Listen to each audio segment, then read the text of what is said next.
Hello again, this is Valerie Gaddis. I'm going to talk to you today about lubricating the flyer and the bobbin and cleaning in preparation to spin on your CPW or even on your vintage or antique spinning wheel.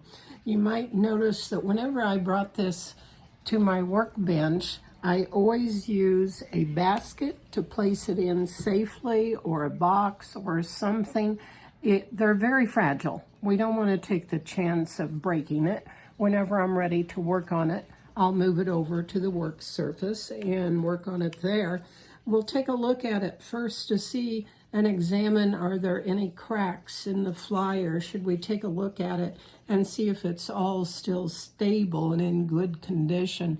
We'll also take a look at the whorl, and you can see my whorl has a little bit of a chunk right here that's gone. It really doesn't keep it from keeping the band on, but if you also look at it closely, there's a little bit of wax or debris in there that I can easily brush out with an old toothbrush. It's just part of the maintenance that you need to do. Also take a look at the where the band rides. Is it in good condition? Is it cracked? And I'm starting to see a tiny little crack developing in this one. It might need repaired soon. Take a look at the hooks. Are they all secure?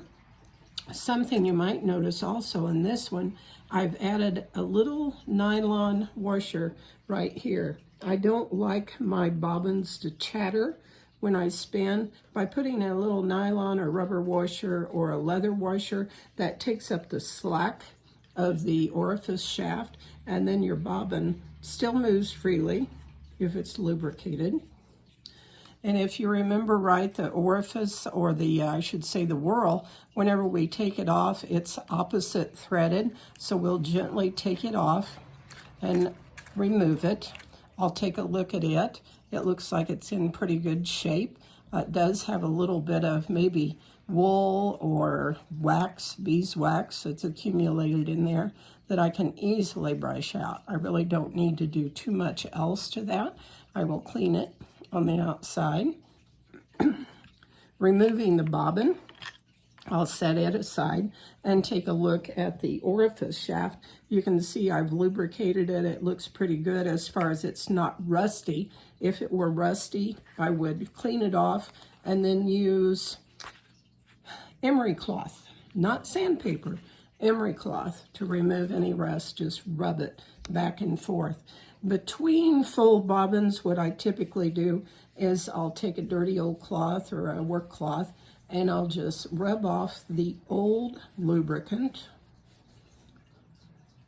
and then I will use Vaseline. Now there's so many different sources of lubricants out there. Some people use lithium grease, some people use other things as well. I will also put a little bit of Vaseline here on the washer, and that will make it spin easier with the bobbin. I'll leave some Vaseline here where it will fit into the maiden bearing, and also down here where the wool goes in, I'll wipe that off, and I'll put a little Vaseline on that as well. And then that way it will fly easily in the maiden bearing and will really go quickly without any friction. You can wipe off the excess, no problem. So now looking at the bobbin itself, part of the chatter that we encounter is the bearings. They're starting to wear. Whenever they were original, they were raised just a tiny bit, so it took up that extra slack. And you can tell here, it's worn flat, very flat. So the back side and here both, this one has been patched already, and that's probably where I'm seeing that tiny little crack. Whenever you first get your antique wheel, use a pipe cleaner, or in this case, I've got an old pipe brush, and I'll clean out the inside. Just takes a few strokes.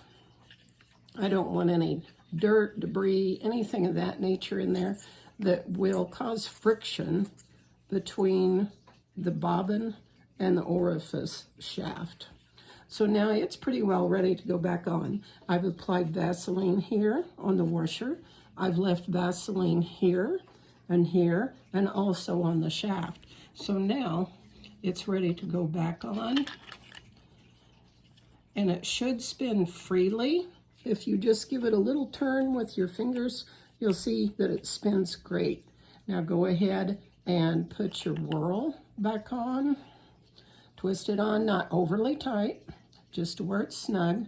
Now see if it still has a nice twirl to it. It should twirl just quite well. It might be a little bit tight. There we go. That's exactly what I want. But that's the kind of maintenance that we need to look for. It's just very simple tools, maybe emery cloth, Vaseline, pipe cleaner, or a pipe brush, maybe a toothbrush, a little rag, and of course a basket or a box or something safe to transport your flyer in. Never just walk around with it or expect to put it on the floor. That's not a good thing. But anyway, it should spin for many, many more years to come. And I hope that you've learned a little bit of something from this video if you're a new spinner. So I want to wish you happy spinning and thank you for watching.